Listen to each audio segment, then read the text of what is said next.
시청자 여러분 안녕하십니까? 노준영입니다. 안녕하십니까? 김희정입니다. 이태원 참사의 원인 중 하나로 이태원역에서 무정차 통과를 하지 않은 점이 지적되는 가운데 무정차 요청 시점을 두고 경찰과 서울교통공사 간에 공방이 벌어지고 있습니다.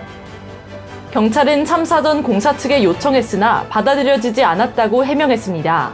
압사 사고 첫 신고 시각인 오후 10시 15분보다 37분 빠른 시점에 지하철 무정차를 요청했으나 공사 측이 승하차 인원이 예년과 차이가 없다며 정상 운영을 결정했다는 것입니다. 네, 그렇습니다. 그러자 서울교통공사는 사실이 아니라고 반박했습니다. 경찰이 최초 무정차 요청을 한 건 사고 후인 오후 11시 11분이라며 오후 9시 38분엔 오히려 역장이 경찰에 승강장이 포화 상태이니 외부 유입 승객을 막아달라고 요청했다는 겁니다. 이에 경찰은 이태원 역장과 주고받은 통화 기록을 공개했는데요. 경찰이 오후 9시 38분쯤 역장과 통화해 무정차 요청을 했고 오후 11시 11분엔 통화한 기록 자체가 없다고 설명하면서 양측의 공방은 계속되는 상황입니다. 이 시각 주요 뉴스입니다. 국민의힘 당권 주자인 유승민 전 의원이 이태원 참사와 관련해 이상민 행정안전부 장관에게 책임을 물으며 당장 파면해야 한다고 목소리를 높였습니다.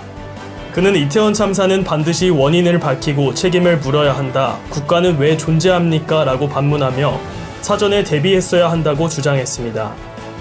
이태원 참사로 중상을 입었던 20대 여성이 숨지면서 사망자가 총 156명으로 증가했습니다. 중앙재난안전대책본부는 1일 오전 11시 기준 이태원 사고 사망자는 여성은 101명, 남성은 55명이며 부상자는 151명으로 집계됐다고 밝혔습니다. 무고 혐의로 검찰에 송치된 지 18일 만에 국민의힘 이준석 전 대표가 침묵을 깨고 압사 사고 위험을 방지할 안전대책을 SNS를 통해 제언했습니다.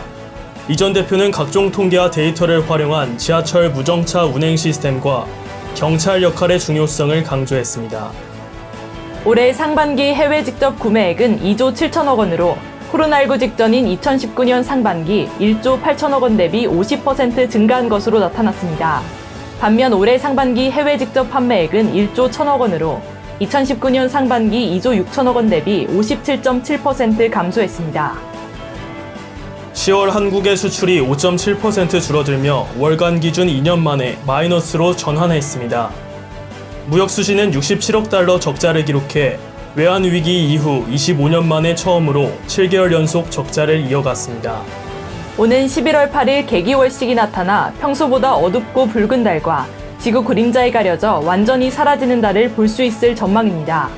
한국천문연구원에 따르면 달이 지구 본그림자에 부분적으로 가려지는 부분식은 18시 8분 48초에 시작된다고 밝혔습니다.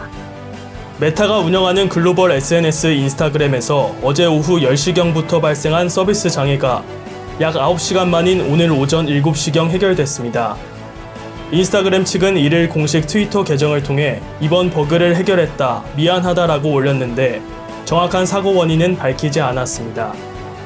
서울 이태원 압사 참사와 관련해 이란이 한국 정부의 현장 관리가 부실했다고 비판했습니다. 현지 시간 31일 나세르 카나니 이란 외무부 대변인은 정례 기자회견에서 불행히도 이번 사고로 이란인 5명이 목숨을 잃었다며 한국 정부가 관리 방법을 알았다면 행사 관리를 했어야 했다고 지적했습니다. 윤희근 경찰청장이 오늘 서울 서대문구 경찰청에서 이태원 사고 관련 언론 브리핑을 열고 현장의 심각성을 알리는 112 신고가 다수 있었지만 현장 대응은 미흡했다고 사과했습니다.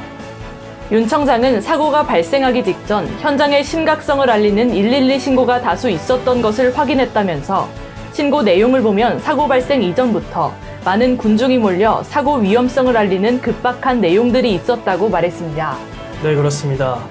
윤 청장은 이어 이번 사건의 진상을 명확히 밝히고 책임을 규명하기 위해 모든 부분에 대해 예외 없이 강도 높은 감찰과 수사를 신속하고 엄밀하게 진행하겠다고 밝혔습니다.